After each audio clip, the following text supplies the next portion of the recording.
Man, we had not great weather a few days ago, but today it was like 50 degrees and clear skies. Jeez.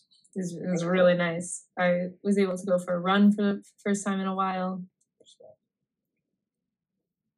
I'm actually going to do a little bit. Probably only Bradley will get this right now, but I'm going to do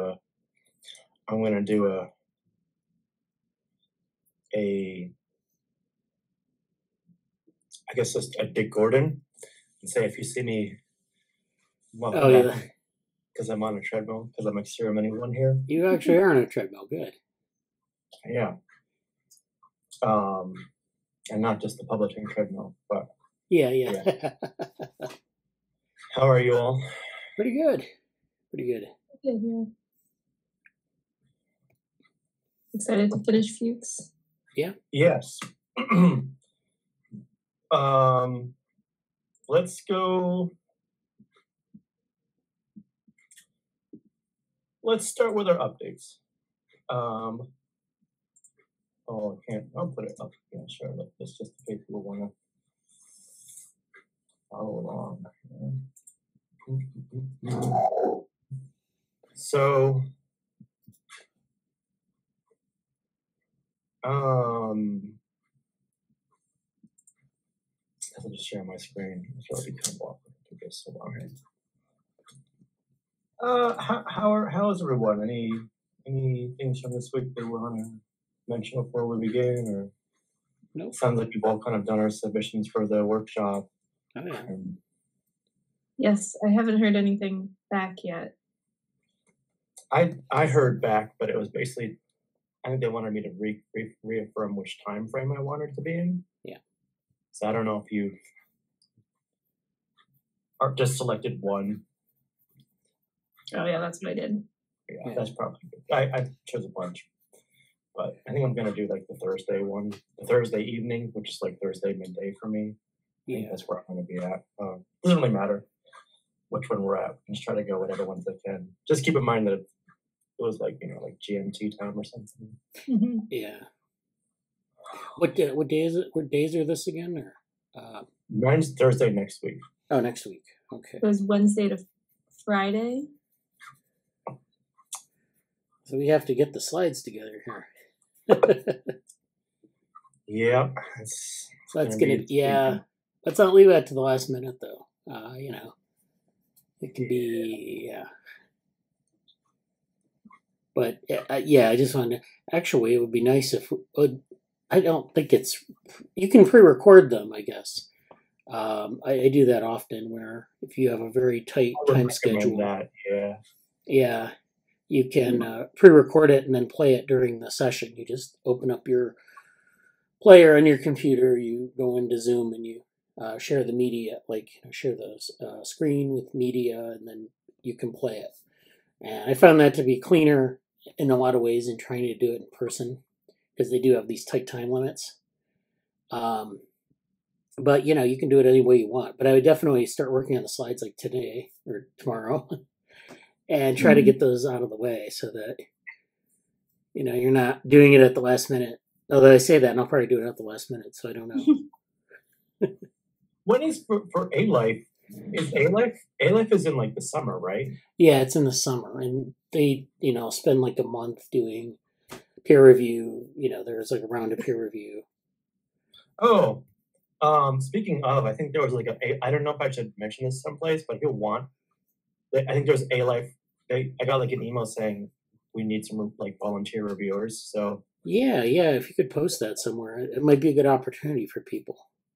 Yeah, it's good. It's another stat to put on your academic CV like stuff. Yeah. I just went through my CV again. I'll get to that later, but let's talk about that. Whoops, wrong thing. Okay, cool. Do you want to start with your stuff here, Amanda? Sure. So yeah, I can definitely, I don't think I will want to pre-record anything. But I'll definitely have the slides ready soon. Sure. And then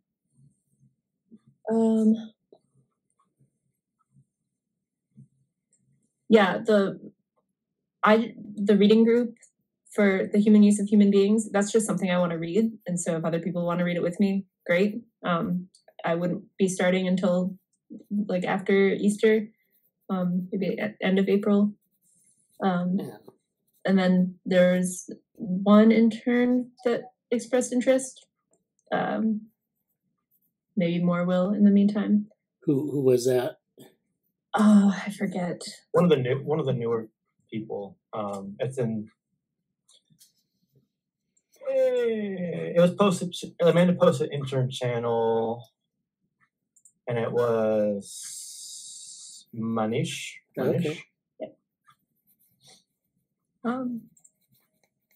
Yeah, and then I still want to share an updated version of the methods project notes, like the handwritten one. I'm going to organize that and share it. That's it for me. All right. This looks like a very fun paper to write. I'm very excited about that, and that you're like showing enthusiasm in that. That'll be great. Nice. You got the book here. I have read parts of this book in the past. I haven't gone through a deep dive of it. I'm very looking forward to doing that. It can be sort of like associated with this group a little bit if you want, but also like depending on who's there and when you want to do it. I don't know what time is going to be best for you, Amanda. So like, do you have any? It's far out, but do you have any like preferences for days or times in your mind so far? I don't, and at least according to Slack, Manish is like opposite time zone as us. Right.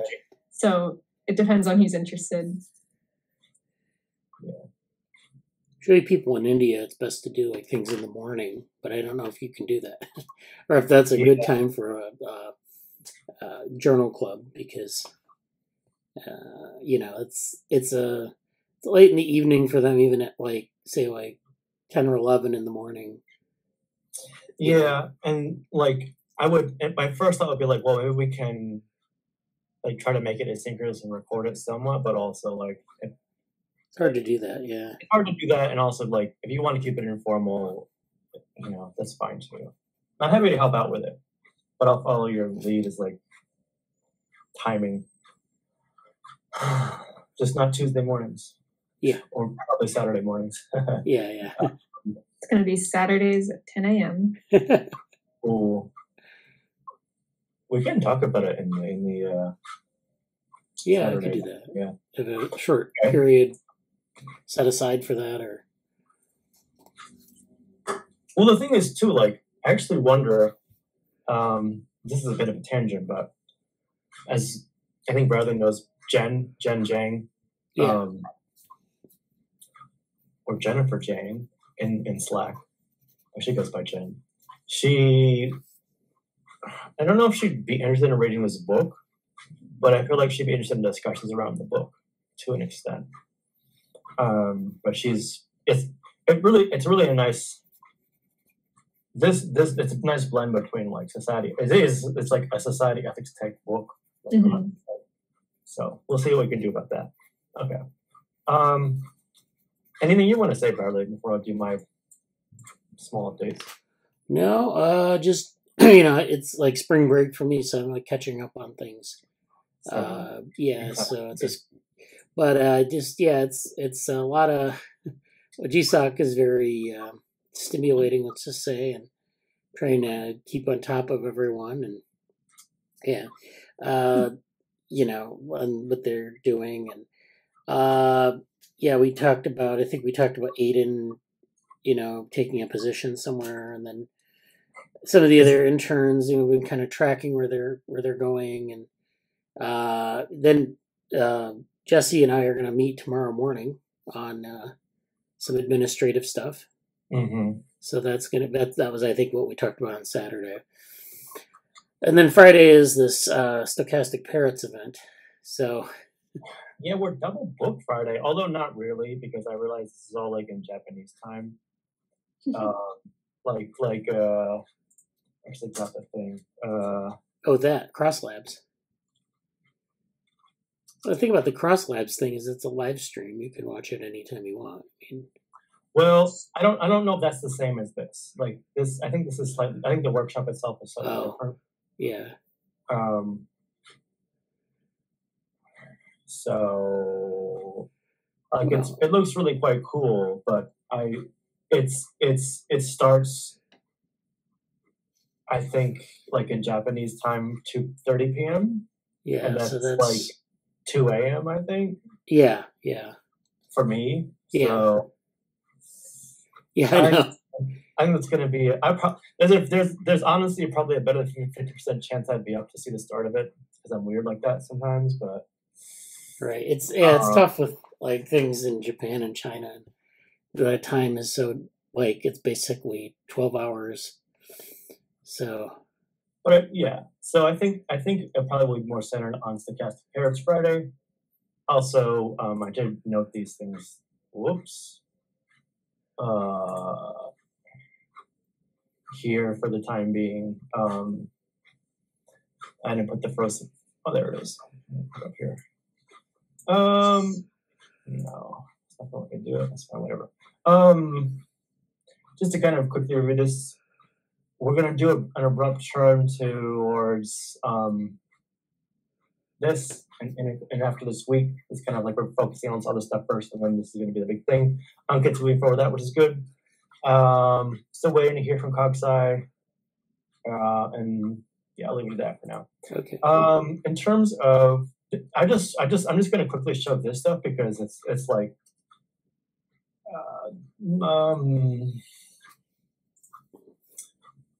like you're not going to be able to hear this, but I wonder if there's like a talk about here.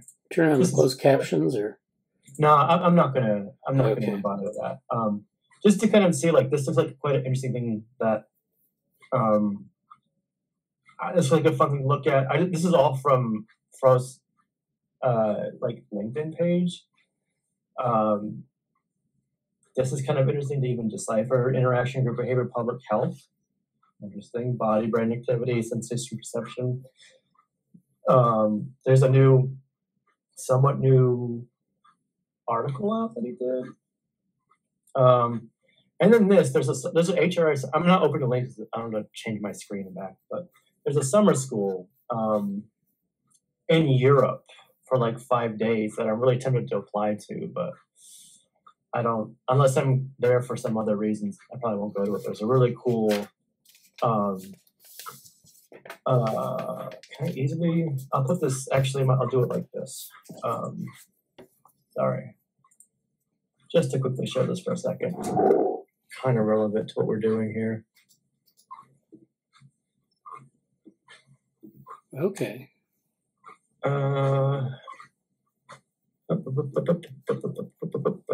Here. Human robot interaction, I think led largely by Tom.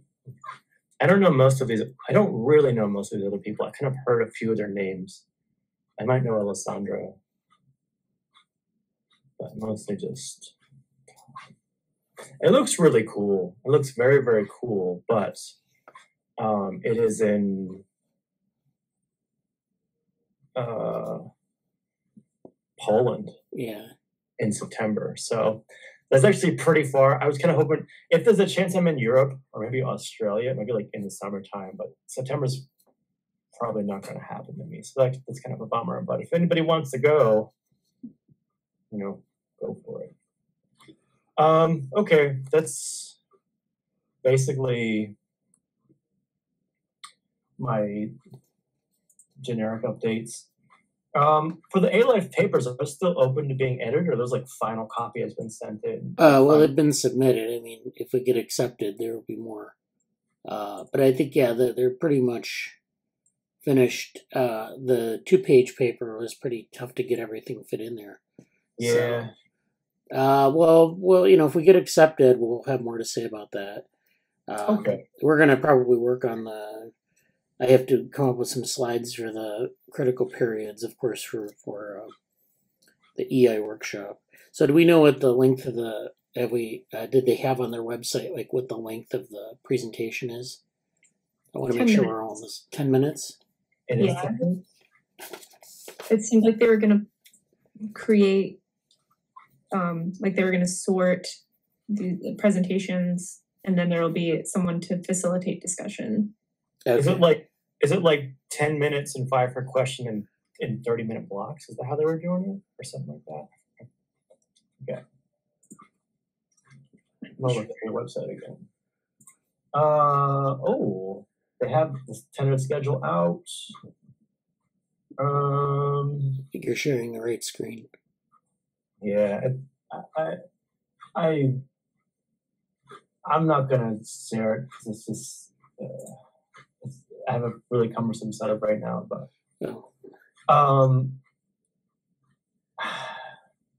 I can't tell, so I don't know if there's like something somewhere where it says it specifically, but I think the email was 10 minutes or something. All right. Yeah, I think the breakout sessions are the chunks. And they're like in an hour or an hour and a half, depending on the time. Yes, hour and a half breakout sessions. Okay.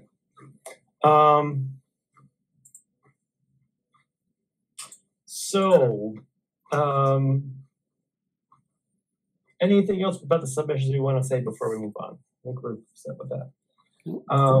For new items, what did we talk about last week? We talked about a lot of things last time. I'll make sure I don't forget anything. Last week, we talked about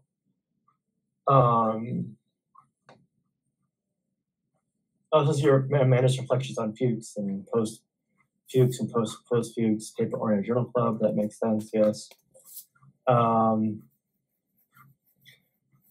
We wanted to talk about the sort of Fuchs review. As we're kind of going through the final chapter, we can maybe pull some things we want to comment on from that.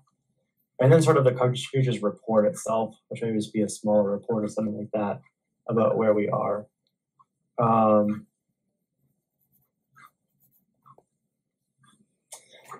forget what exactly we said about this, but I think was this related to your empathy thing specifically? Yeah, I think at the end we talked about empathy. Yeah, right. We had this discussion about Vanessa Lux, her work. She did a lot of work in empathy. She did a lot of work in embodiment. She's the one doing the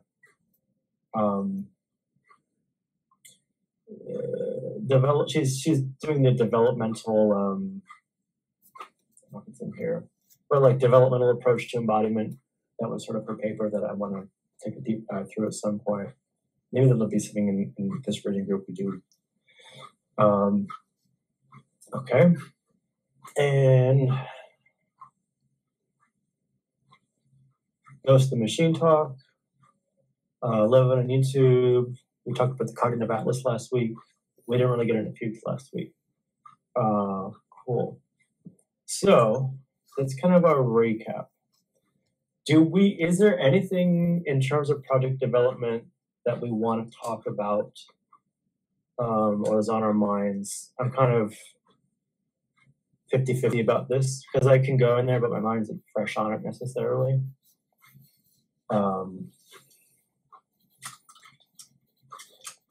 Our to-dos basically are actually finish Fuchs book.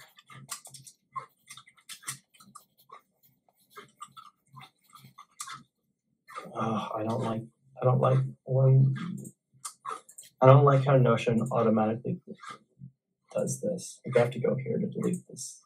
Because I just want to use a normal backslash. It doesn't work out. Fuchs recap.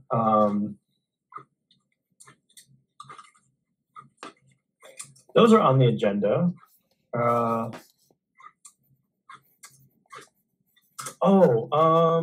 were a few other things that I wanted to mention. I think I put them. Let me check at the Slack channel about this for a second here.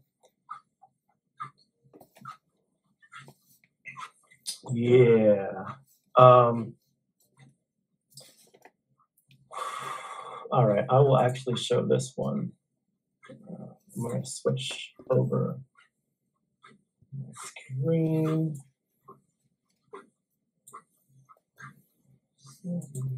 this this came up as sort of a potential book. Let's just get out of this for a second. By Johan. I don't know if people saw this tweet, but it looked quite interesting. Oh yeah. Yeah. And got a bit of a thread there, but basically how it's sort of materialist phenomenology, his own philosophy perception would be right if he wrote it down, which is intriguing. This part about emergence here. Part of because most philosophy is science tend to focus on physics as the one true science Christians uncritically accept physics on reductionist claims.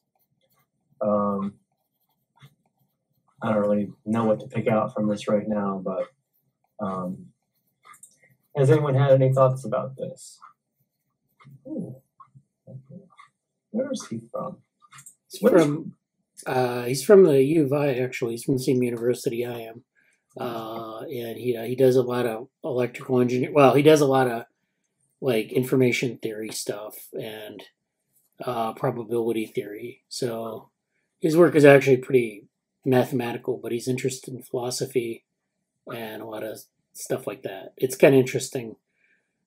He's not like in the place where you might do that. He's in like what they call the coordinated science lab, which is like a lot of people doing engineering type things. Mm-hmm. But, you know, it's like that's what he does. That's what he's interested in. So he's interested in, well, cog-sci philosophy, those sorts of things. okay. Yeah. So, okay. yeah, I mean, it's very different than his day job, I guess. Or, yeah, I don't know if he's published on a lot of stuff, like with respect to, like, we talked about his, okay, he did kind of worked out a mathematical formalism of blurry chat GPT or something. He did that in a Saturday meeting.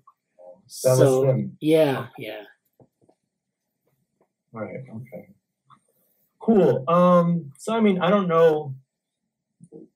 Let's maybe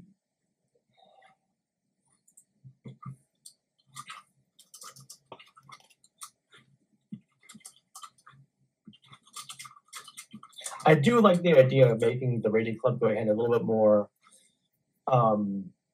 paper oriented. I think it would be cool to basically say, hey, like paper stone soup, paper potluck, like read a paper. I like that. Yeah. Yeah, I think that would help us with like the, I don't know, productive side of things, like producing Yeah. our own work. I think it's an explore period. And I think actually that'd be a really nice framing for how to title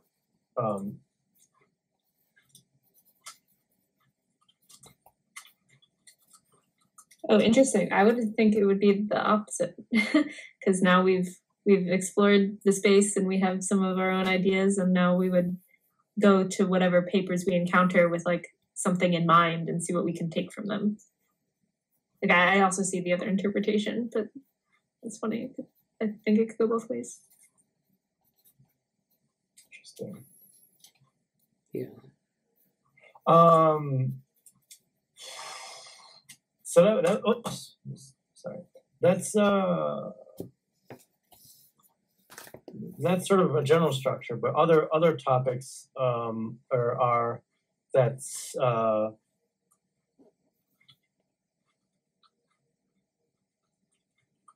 that one.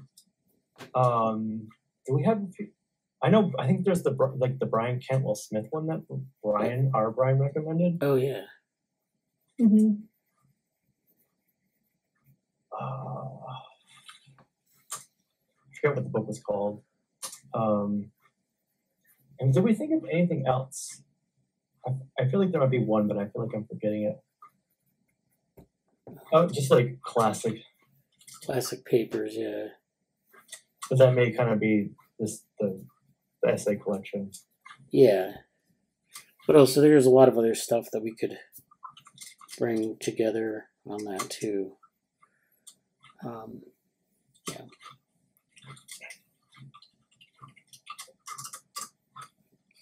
I don't know if we really have vetted that one yet or not, but okay.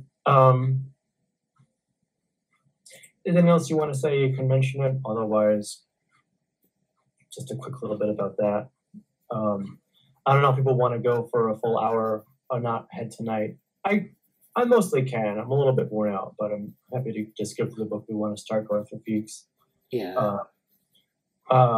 Any other like project related things you want to talk about before we go into the text? Nope. Pull that up.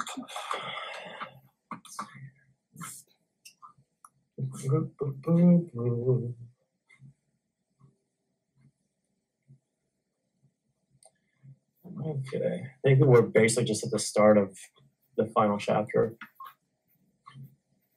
Not really. No. This program keeps taking me out of this for some reason. All right. Sorry, a little technical difficulty, but it's coming.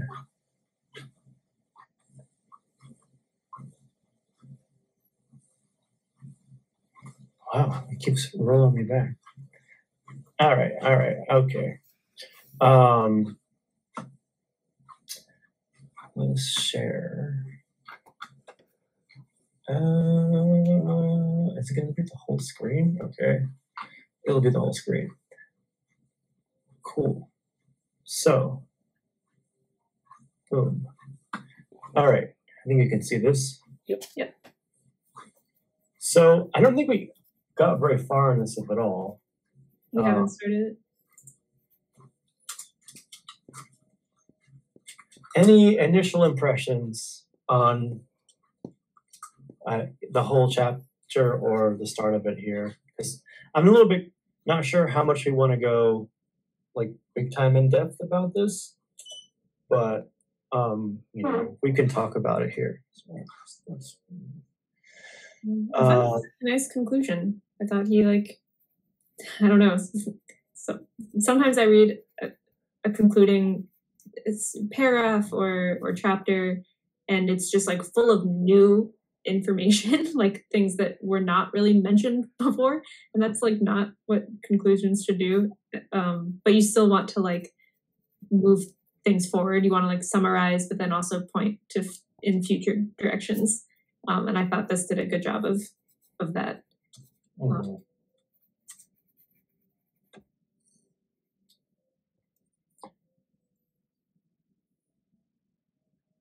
Yeah, there's a lot of like good language about just saying like the brain doesn't do this, the person does it. But like I think that was a lot of nice rhetoric arguments about that. Intrinsically mediated. Yeah. I liked on the first page, what essentially characterizes a human person is being in relationships. I thought that was a nice, just like common language way to explain this open loop idea. Like we're by our nature open loops, and that manifests as like our identity stems from our relationships with the environment, with other people, across varying time scales.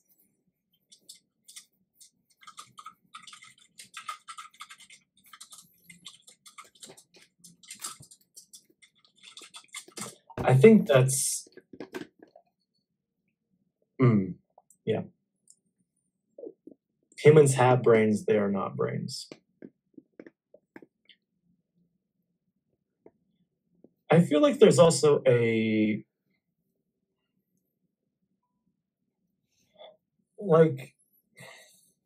think I don't know the cybernetics literature enough to say this, but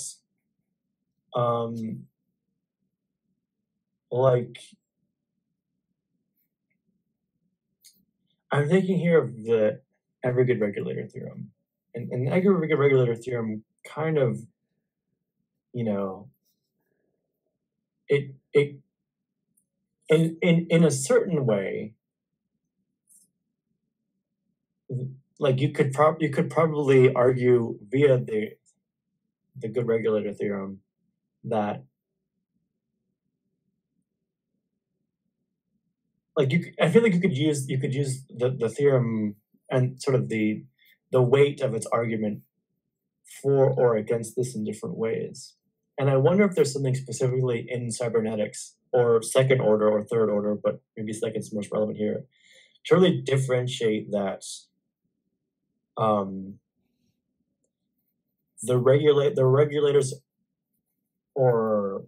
relationship to that which it regulates is how do I want to say this?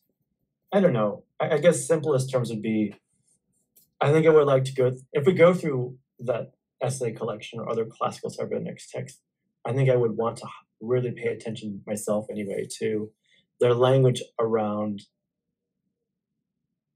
I don't really want to say subject versus object, but the things that regulate and those which are regulated upon, and the nature of sort of the where there's opportunities for basically dual aspectivity in that, where mutually important restraint is in that space. And I would imagine that kind of depends on the different authors. I don't really know if, well, in second order cybernetics, it's only viewed this way or not. I know there's kind of the change of the observers in the system, as opposed to just like, free reign, free, eye in the sky, whatever. But I'd be curious about details about that. Yeah, me too.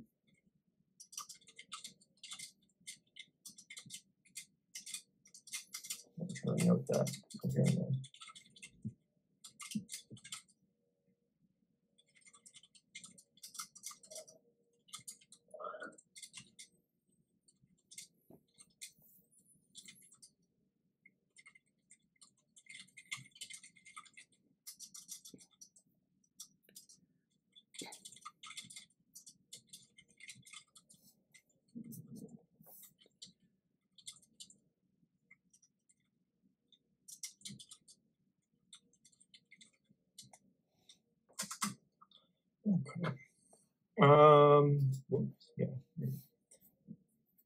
The bodies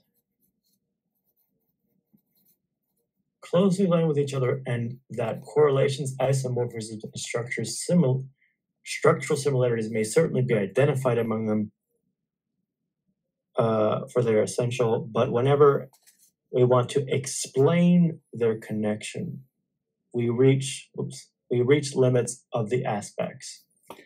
There is no hidden passage leading from one side of the coin to the other. Connections between what? Between correlations, isomorphisms, and structural similarities, or? Yes, that's what it looks like. Or at least, perhaps more broadly, is he talking about the bodies? Yeah, I think it's whenever we want to explain those possible structural similarities. That's my interpretation.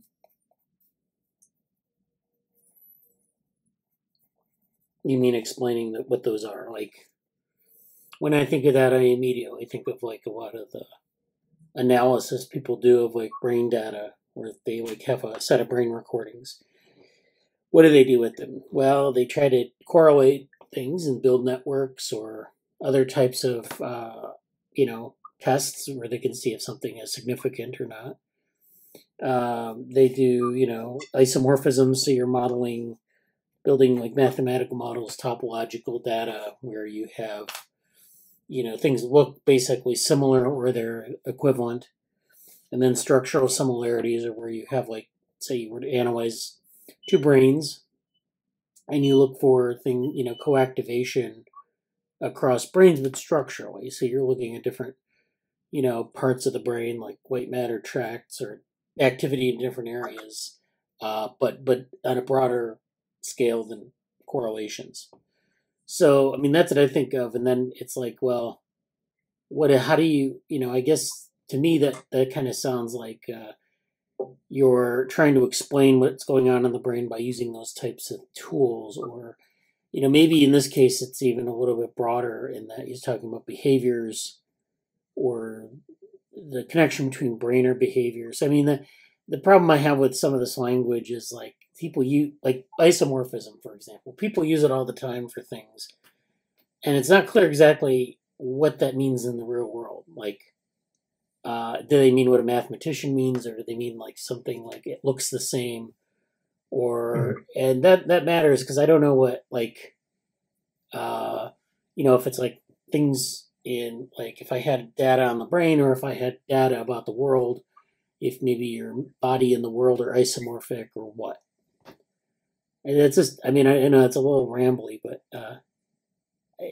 I don't know. I just yeah I know. I mean I'm serious though. Like if it has a mathematical connotation, then that's interesting to me because I want to be able to work that out in my head. What is it? What is the sort of the set of analyses we can do to get at this? If it's something else, then or what is it? What are the things being compared? Right. So I think so there are ways to examine, like in the realm of the third personal brain data, you can find correlations, isomorphisms, and structural similarities. I think what Fuchs is saying is impossible is really examining those those isomorphisms between the first personal and third personal. So he's saying like, when you investigate with first personal methods, your subjective experience, you might find patterns and you might see something that looks like those patterns in the third personal data. See, I think there's a lot of questions to ask about how what that could mean. Right. But it's like between those two realms where when you want to explain the connection between the first personal pattern and the third personal, you reach this limit. So there's a lot of questions there, but so let me put this a little more concretely. Like if I had a personal experience and I somehow measured it using like my own, I don't know, it could be like a heart rate monitor maybe, or is that considered a third person measurement? Well, I guess it doesn't matter because you're kind of, maybe you're reporting something that is, you feel a certain way and then you measure it with maybe a device and it gives you something like we were talking about before, there's some common thing that happens at that time. You might report the feeling of great warmth in your chest and there might be a sensor that determines that there was a lot of, your heart rate went up. And, then that's sort of a correlation. You could have isomorphisms between maybe like if I say that I think that there's shapes are a certain shape, if I feel a ball with a blindfold on it, I feel that there's a constant positive curvature. And then they do this across cultures and you get the same result. That might be isomorphism. I'm just kind of putting this into things that are in the real world. I don't know. I mean, does that sound like it's kind of consistent with where that's going, or? Yeah, I think the heart rate example is good. But yeah, so I think he would say that there's maybe explanatory gap between what you can gather from the first personal experience and then what you can measure with any kind of device. Yeah.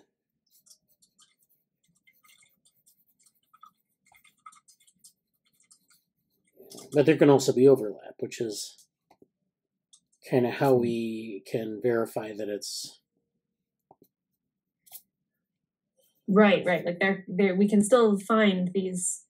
I like his words. These correlations, isomorphisms, and structural similarities. Like we can find those, but we can't fully explain why they're there. Maybe is what he means. Okay. Yeah.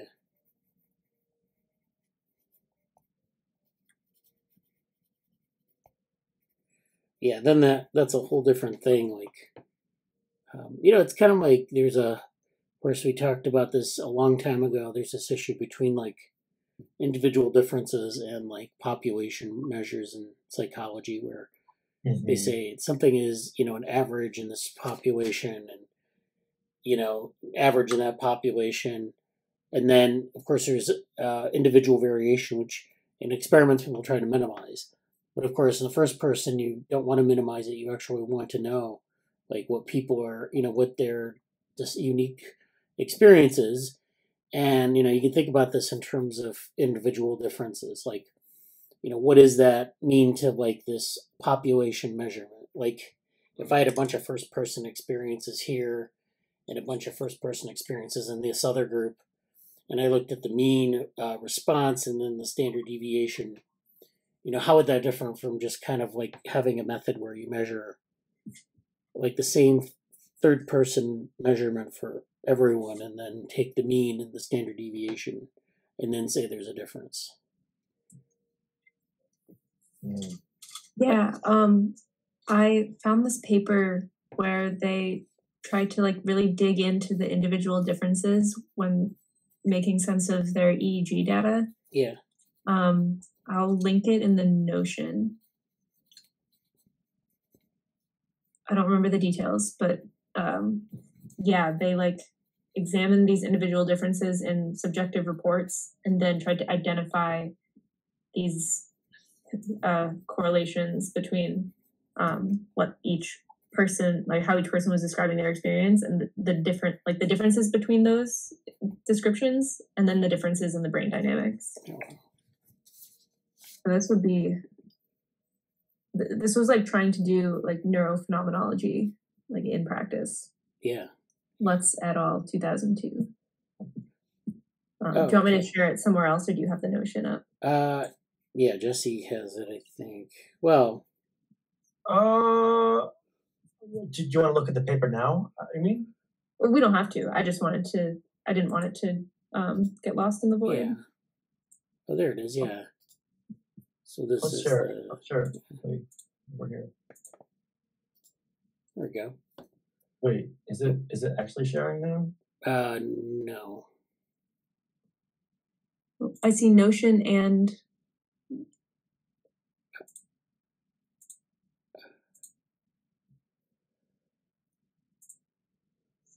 it should be sharing. I'll get out of that. Here it is. Okay, yeah.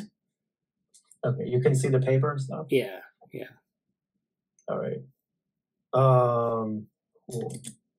Wait, let me get back. Okay. All right.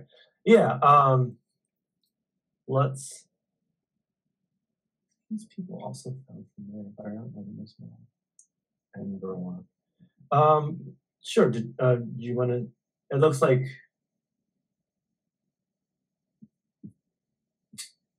Degree on the fear of preparation and immediacy of perception as verbally reported, stable for some recordings, preparatory states. These results indicated that first-person data can be used to detect and interpret neural processes. I didn't realize Varela was an author. Yeah. Nice. Sounds like his, his agenda, the Varelian agenda, so we'll call it. He was like the Friston of the aughts or something. I don't know. Chris Friston was around then, but he was doing like neuroimaging almost exclusively. I feel like, as a total side comment, I feel like that's like the way so much of the stuff, including plot twisters and some other like innovative things that I'm involved in, it's sort of like you kind of have to. I guess it's sort of like the classical thing, like, oh, have your T experience where you're broad and really deep in one area and you get your skills in one area. Yeah, that, but also sort of like you have to kind of have this it feels like you're having a very obvious you have a hidden agenda basically, and you're filtering things toward the hidden agenda while you're wearing your public mask, or like you're like a gangster, a mobster, and you have like the storefronts that are literally just dummy things for you to launder your money at while you're doing other stuff on the side. Like that's it feels like the gangster mafia of actual academic progress operates that way, and almost exclusively that way, unless you're basically like OpenAI now, are like really giant funded in particular pattern things like that. Anyway, side comment. Yes, do you want to say more about the paper, Amanda? Sorry. I haven't read the paper. I read a different one that talked about it, which I also linked in the Notion. But so this is the kind of thing where I think I wish Fuchs like interacted with Varela's work directly regarding this mutually informed constraint, so that we didn't have to like hypothesize about what he would say. But I think that like the discovery of and like, yeah, maybe isomorphism isn't the right word, but these like common patterns in the first personal and the third personal, I think that's what this Lutz paper is trying to do. And so I want to know where exactly Fuchs thinks it would fail. Like, is it because one, like I have the first personal or the third personal method will just like never be good enough? Is it because one will necessarily be, is it because like the third personal measure has to be reductive in this problematic way? Because Fuchs seems really cynical.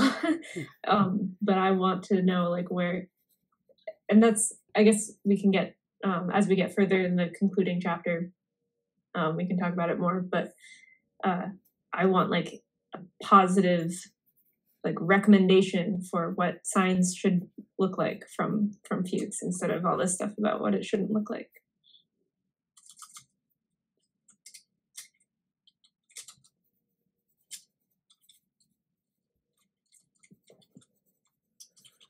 Yeah, I think there's definitely that aspect of it where they don't ever try to reconcile with reductionism. Like, a lot of people argue for like, emergence and other things that don't like, because a lot of your data, like it or not, is reductionist. Where there are a lot of things that reductionism has done. Right. That if you were going to build a science of this, you would have to at least engage in, or at least say that there's something consistent here. Otherwise we're kind of like sort of a separate thing, and it's not really contributing to the same set of phenomena ultimately, because you can't say like, well, I did it with this first person method, then the third person method, and there may be some overlaps, but really you can't use one or the other. Like, the things that are reductive can never inform emergence and vice versa. I don't know if that's really going to be stable as an outcome for this debate. Right. So, and like Fuchs gives us such a nice picture of the vertical and horizontal causality, and how, there are these overlapping systems. Well, like there's still value in zooming in on bits and pieces of it, as long as you realize you're zooming in and you realize what you're missing. But you can still, it's not like all of science has just been like a failure, even with like mind and brain stuff. So,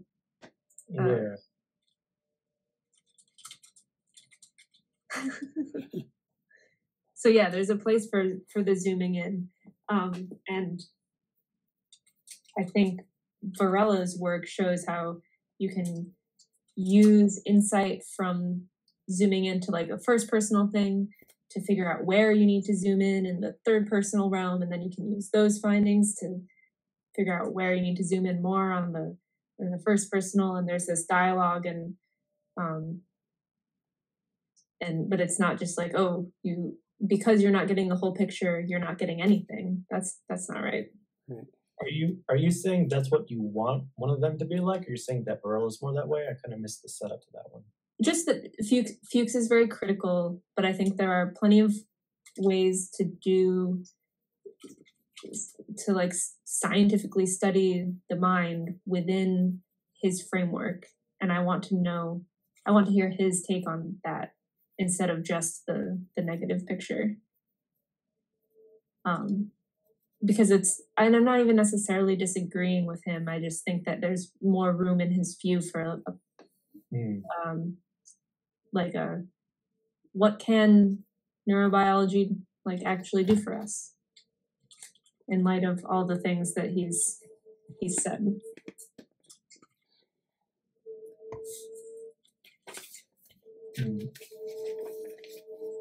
So later in the conclusion, he does say the scope of neurobiological research. That's one of the sections. So we can just keep moving through the book if we want. Okay, let's do that. One thing I wanted to mention that came to my mind that I don't think is quite right yet. When Bradley was talking about the like broad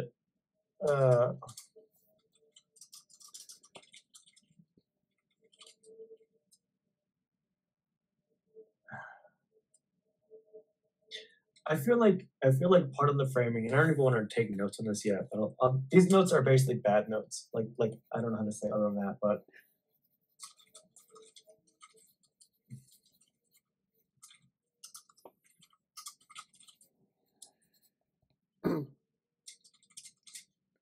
like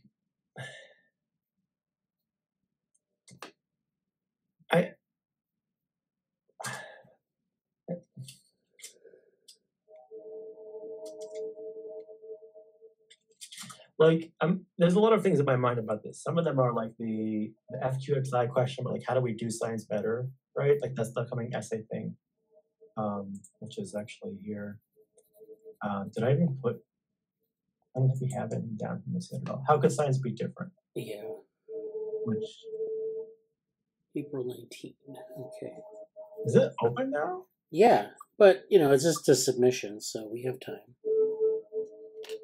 We have several weeks, yeah. Is there any guidelines? I don't think there's much. Oh, okay. It's okay. Cool. All right. I didn't see this before. That's cool. Oh yeah, they didn't have that in the blog post, but yeah, it's yeah. Well, why don't we put some of these questions in the notes so we know? Yeah.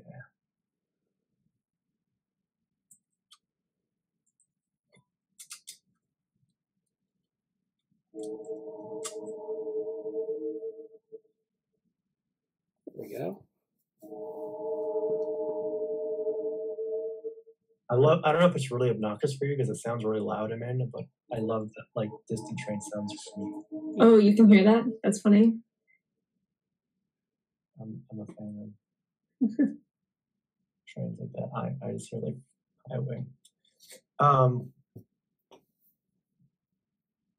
To what degrees is the science we have today necessary the way it is versus contingent on particular history and human societies which originated? Oh, where's Ramon Amaro when I need him? I've been trying to find you. Anyway, sorry. What could science free of prejudice and bigotry look like when it can look like in the future? And how can the process of science be better? This sounds awesome. This maybe almost feels more like society ethics tech than anything else. But I actually feel like there's some really cool ways to tie into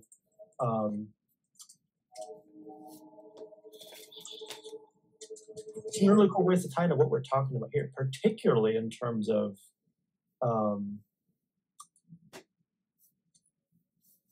like this whole general topic.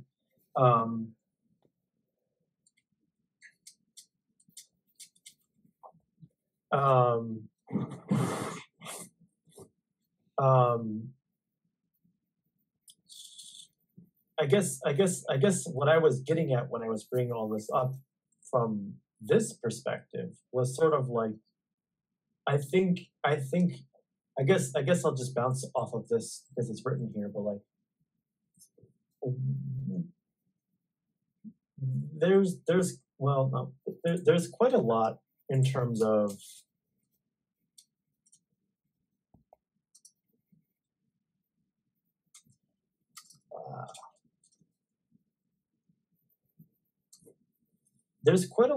just like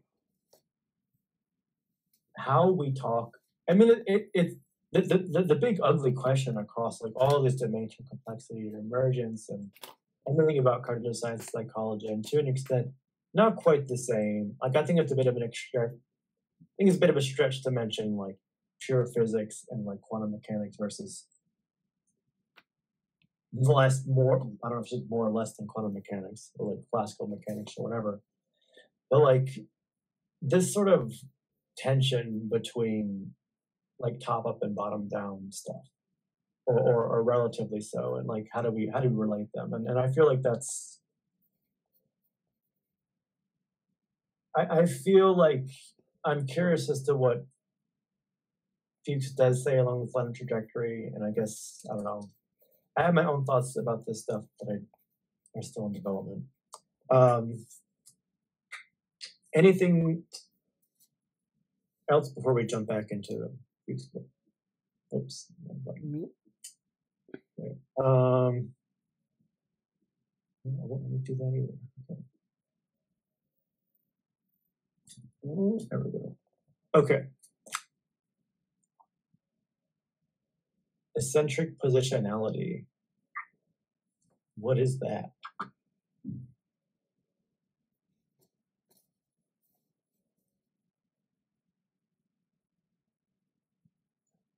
I think it's so.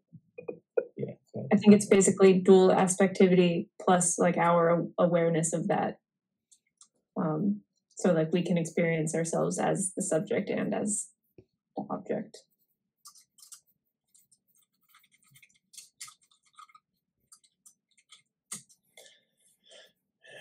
A view from nowhere, yeah. Right, that's an important concept for us to kind of.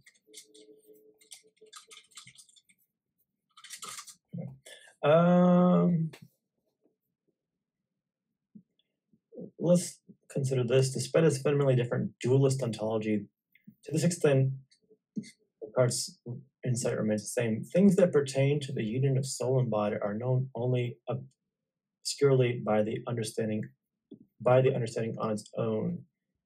It is in using only life and ordinary conversations and in abstaining from mediating and studying those things that the exercise of imagination will learn to conceive the union of the soul and the body, as it does not seem to me that the human mind is capable of conceiving such very distinctly, and at the same time the distinction between the soul and the body and their unions, since to do so is necessary to conceive them as one single thing, and at the same time conceive them as two, which is contradictory. This feels like very like Descartes fumbling around like quintessential truths of like the Tao. But that's another story, I suppose. But yeah. All right. Merlot. Okay.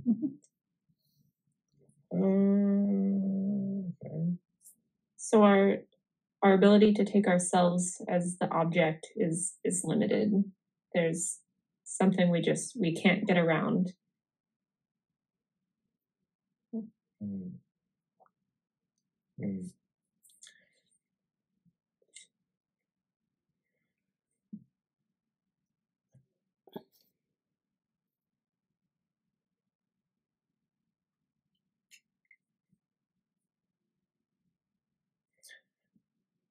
Conditions of life of a living being.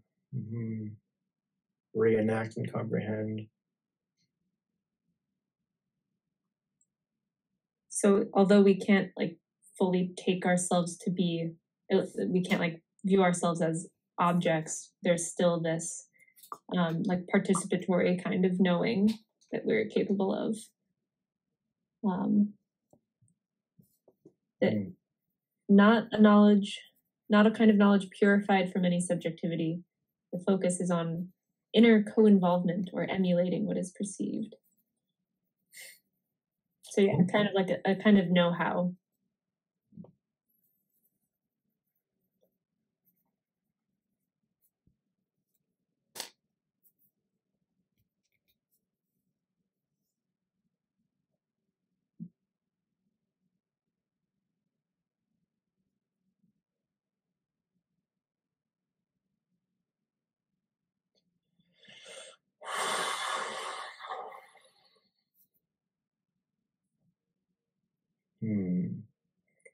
Look at this one more thing.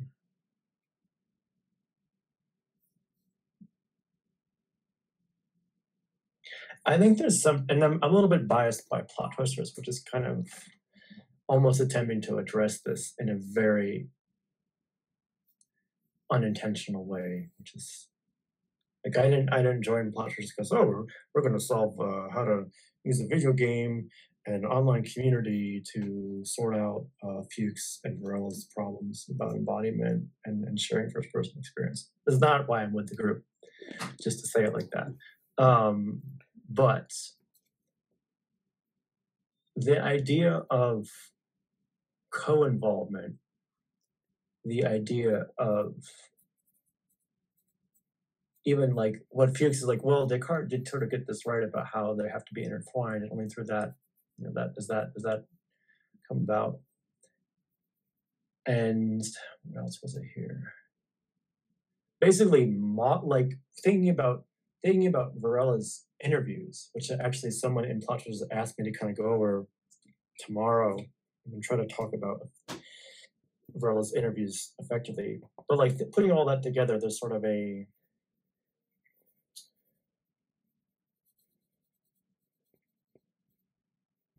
it seems like one core part of this is like we have to basically explicitly model or talk about explicitly or in a shared sense, like the communications and like the point of the, like, I don't say the point of the interviews, but like interviewing as almost giving someone like I guess second person point of view, but like kind of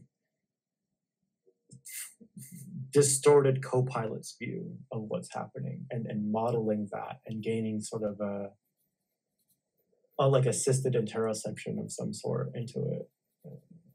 Something about that seems to be sticking out to me.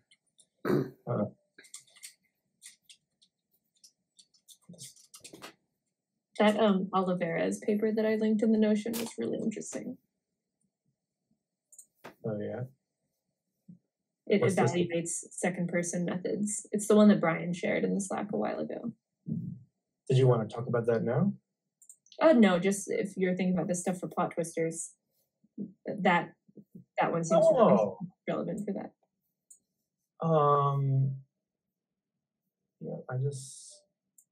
Yeah, yes.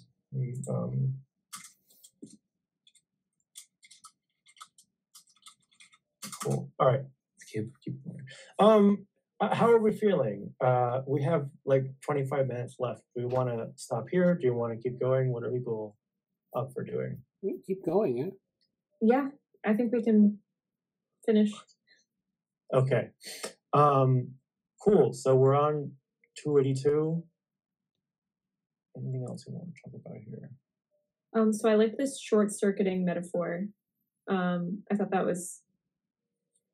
that helped me.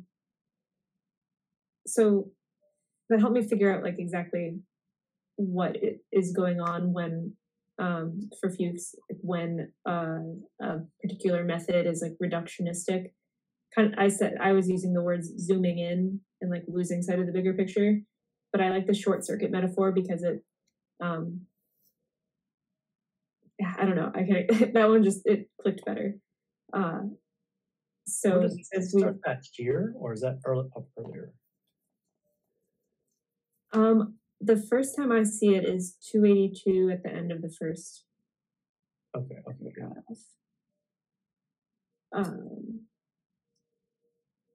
The mind problems are based on short circuits emerging due to systemic exclusion of the enactment of blah blah blah on the human body. Right. If we consider enactments of life and physical organismic processes as complementary of the human being. So cool. Now, what should scientific methods look like in light of that? So how exactly would a science that's like traditionally reductionist, like move forward in light of that. So you like, sure, you like, you realize you're only describing like a particular part of the system, and you don't come to lofty conclusions. But like how, that's where I wanted like more of a path forward. How do you not just like prevent the faulty conclusions and prevent the short circuits, but how do you come to yeah. Like what do we if we accept this and we agree with it and we buy into this, like, okay, what are the actual practices we can use to update or advance or push forward, like to get new things from science that we can do? And I feel like the implicit like extreme question is like that was in the other, which we said earlier today, is like, you know, does this move to throw out everything else that isn't based out of that perspective? How do we connect them? You know? So. So he says, as a living entity, the mind is embodied in all my feeling, thinking, and acting is achieved via physiological and in particular neuronal processes. Only to the extent that conscious processes are also of physical nature are they in a position to determine physical life and have an effect on the world. Great. So what should what should a science of the mind look like in light of that claim? And I think that's where the embodied intelligence project is starting. Is like, if we start from this embodiment thesis, what can a third personal science of the mind plus like mutually informed constraint look like?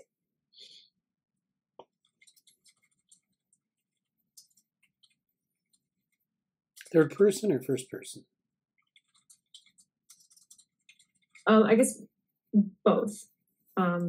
So one answer to like what should third person methods look like? Part of that answer is, well, they should be informed by first personal stuff. I think that that's part one of the answer. All right. So yeah, I guess both.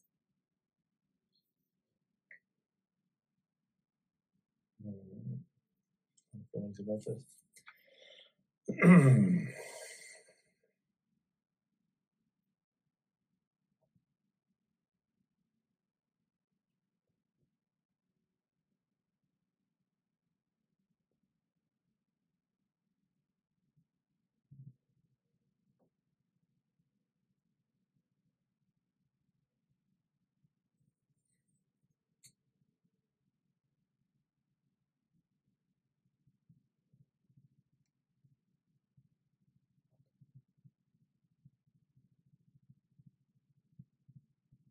Okay. So now we're at neurobiological research.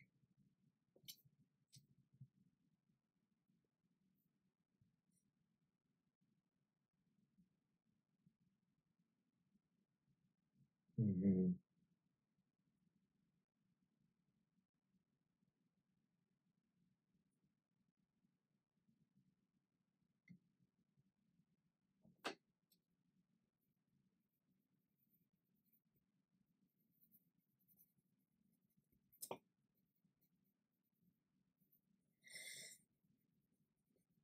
Open loops.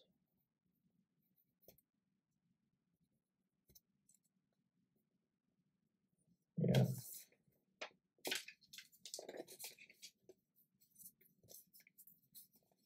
Like it's very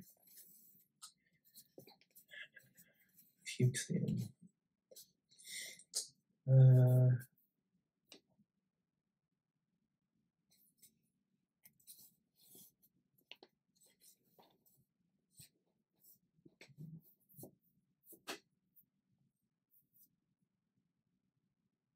I like the end of the first full paragraph.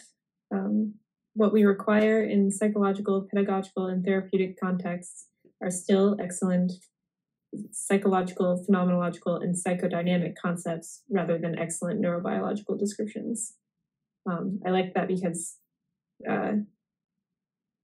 so we've kind of been talking about like, oh well, what can neurobiology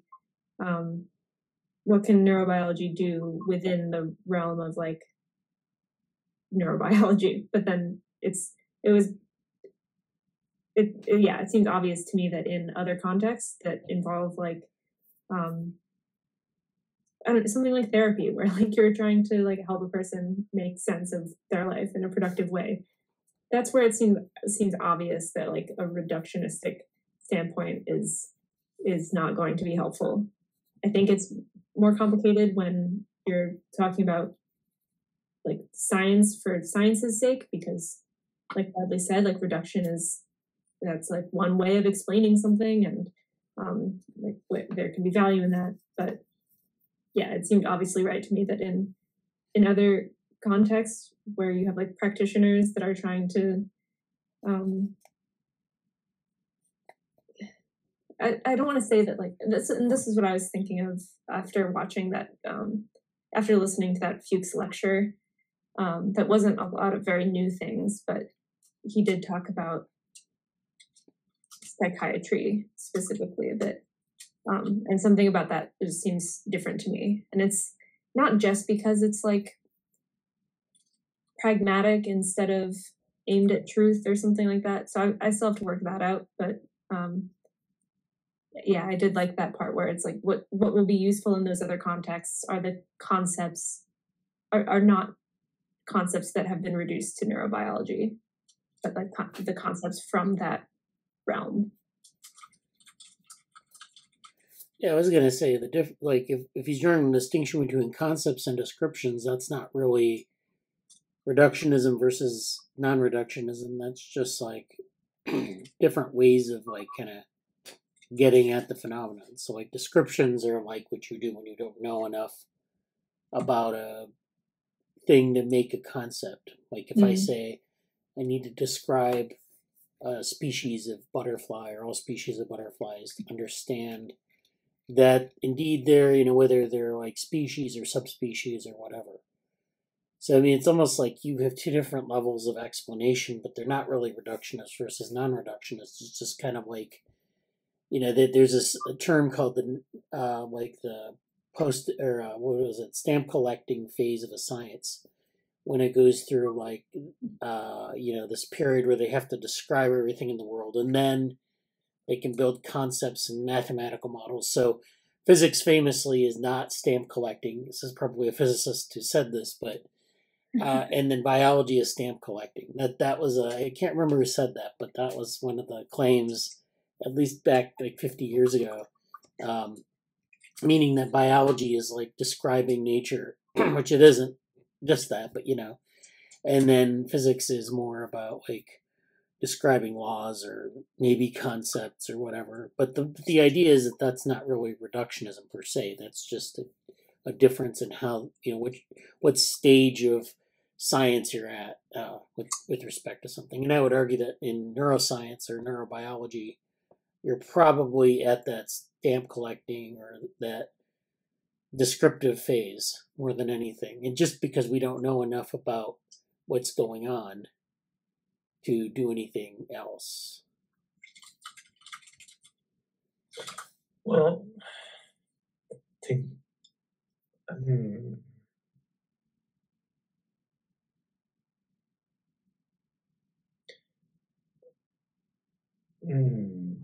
I have so many things to say about that, and I don't know how to say most of them. Because there's also sort of an inherent this is a terrible way to say this, but I'll say it. Physics in one sense is also I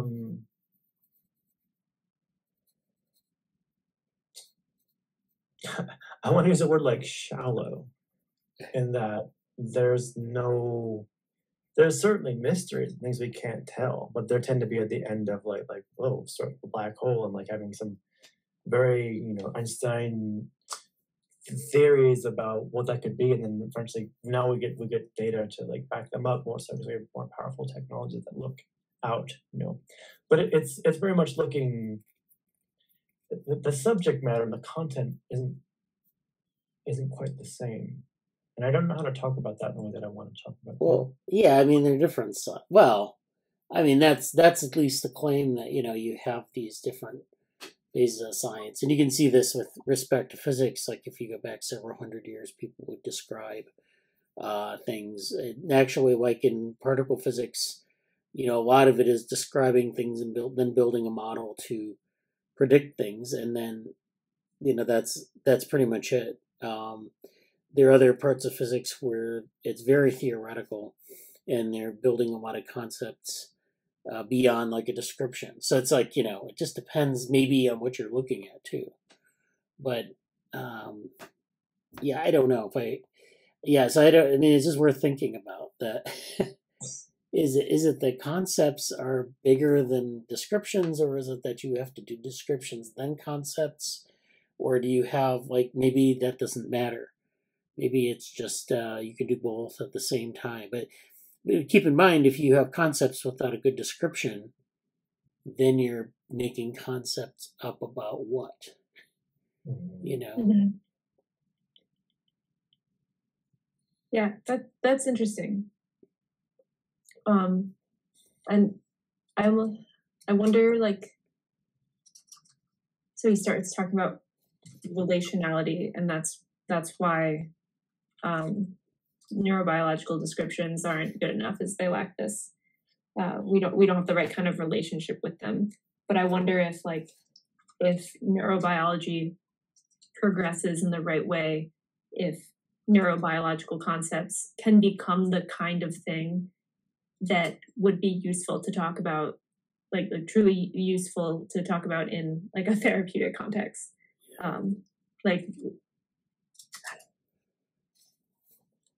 Yeah, okay. I can't think of a good example, but maybe science could move in a direction where the concepts are actually things that we can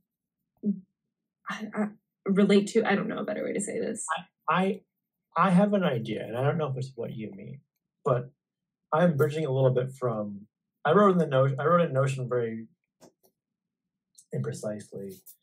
Neurobio, could it ever gain more relationality or relational context? And can it go into that space? And I feel like, and I haven't had any time to work on this, but even things that came up in the critical periods in the developmental paper that the A-Life one that Bradley did that I haven't really fleshed that much, and also the Lux paper about developmental embodiment, and I think what Froze and sort of he's something called emergent AI that I'm trying to look into. What I just saw on his LinkedIn thing. There's sort of this I think that's basically where a lot of my personal draw is to this, in that relationality and sort of, is it fair to say the second order cybernetical movement of now this isn't just a thing, it's a thing in a system with a particular viewpoint, and what's the relationality of that sort of second order cybernetical stuff, or what's the relationality of concepts that are and to go way back, by the way, to and this is something that I'm basically trying to long-term put forward to in a preprint, and I'm very in the early stages of it. Remember when I was saying basically long time ago, in Varela time, was tracking across domains. To me, the relationality has to do in Fuchs's current language, as we're talking about it, it's kind of a sense of can we facilitate more relationality in these sort of reductive fields? I think that's sort of Fuchs plus kind of Amanda's question, I suppose. Yeah. And for me, it's oh, go ahead. Yeah. Yeah, is the lack of relationality really intrinsic to neurobiology, or is it just a product of its current status, perhaps as being as over reductionist? But if you try to remedy that, could it be something that has Yeah. profound meaning. Yeah. I actually had, I just realized I had this exact discussion, like, I'm going to use the word isomorphic. You get in trouble for it, but like, I had this exact, almost really isomorphic. I'll say very similar. I'll say congruent, absolutely congruent. It was absolutely congruent yesterday, and it wasn't a scientific discussion, but it was a discussion about an applied theory. It happened to be like kind of a personality theory, but I think so many things hold over from it in the sense that the theory itself has these like very particular descriptors that are sort of, it's weird because it describes, I'm going to use very generic terminology for the sake of discussion, like it describes one agent type as being particularly only able to interact with another agent type in a certain way, or like kind of the concept of only in this relationship between the two agent types do these certain things happen. And I feel like that, to me, even though it's talking about like types or relation between the types, it's I feel like that is my sort of, I don't know, critique, or I don't really, it wasn't really a rant, but my discussion yesterday was basically pushing on this, saying there's no real like phenotypical behavior.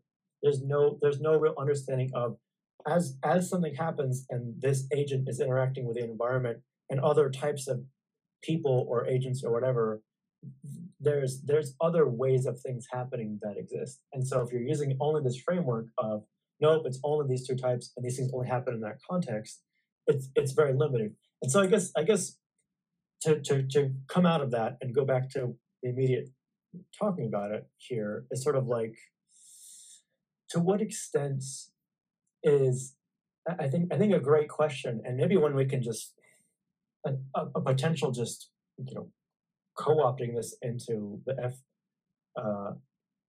FQXI question is like, what are the ways forward that we can bring, you want to say relationality into it, or in my particular phrasing, it is almost like a certain way of context. Not context contingency sounds like weird. I don't like using those like two words together necessarily, but like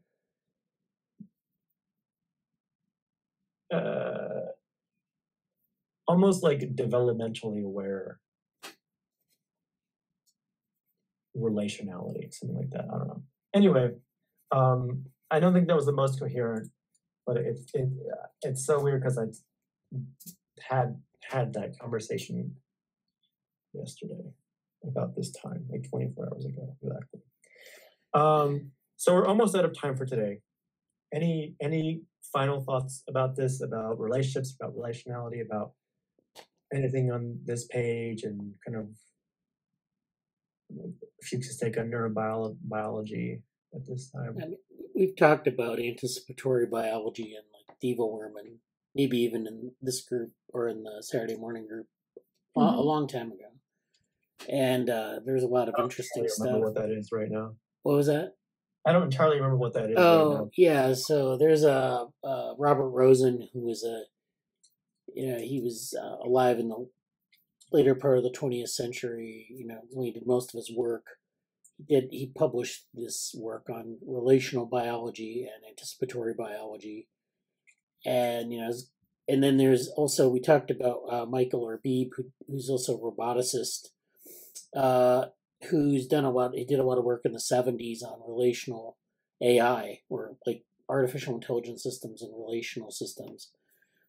And I just ran across the paper on development and relational processes. It's interesting because they put a more mathematical cast on it, and they kind of describe like what, they're like, there's stuff coming out of Robert Rosen's work that's much more mathematical. And so there's this mathematical framework for it that people have worked out. Plus there's this set of ideas about, like, you have organisms that, or cells, or whatever biological entity you have, that has to anticipate something in the environment.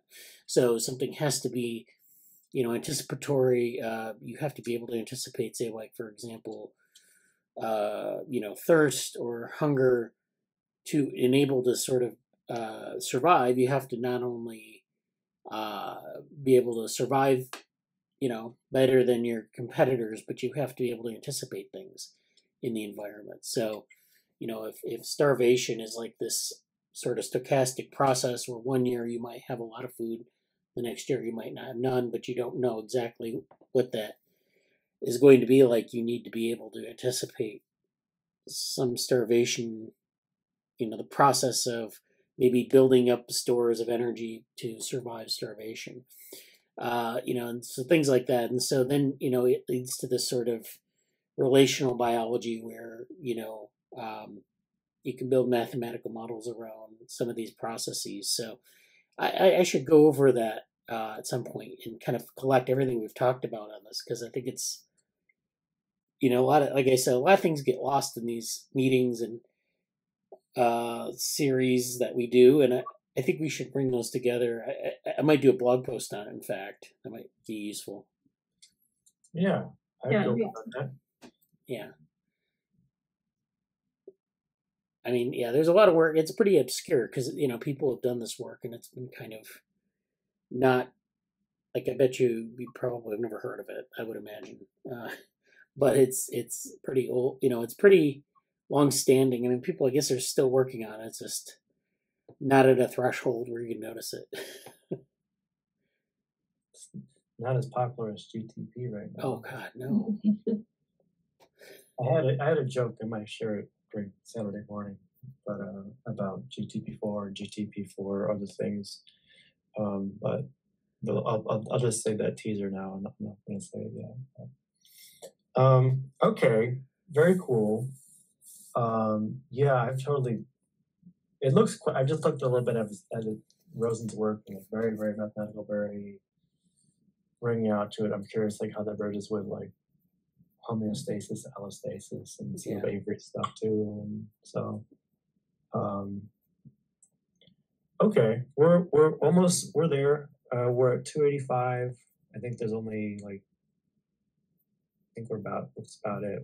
We have less than 10 pages left. Whoa. Whoa, folks. The end is at hand. Okay. Well, I'll leave it at that for tonight. Appreciate everyone's time today. Any final thoughts before we wrap it up? Mm-hmm. Yeah, I feel like ideally I will collect. I try to sort out, like, let's do the blog on this, the blog on this, do the blog on this, just to kind of get those things out, because I feel like those would be important for us to like almost like basically almost like internal artifacts or like landmarks, and just like making them concrete. We can reference them easier. Would be really good. Idealized. I won't have time to do it all, but something we can try to do if I organize it and manage it well enough, hopefully. Okay, that's my final thought. I'll see you all this weekend. I'll see Bradley tomorrow. I might see folks for Stochastic Paris Day, but here, and I'll see you next time. All right. See you. Talk to you soon. Talk to you soon. Bye. Bye.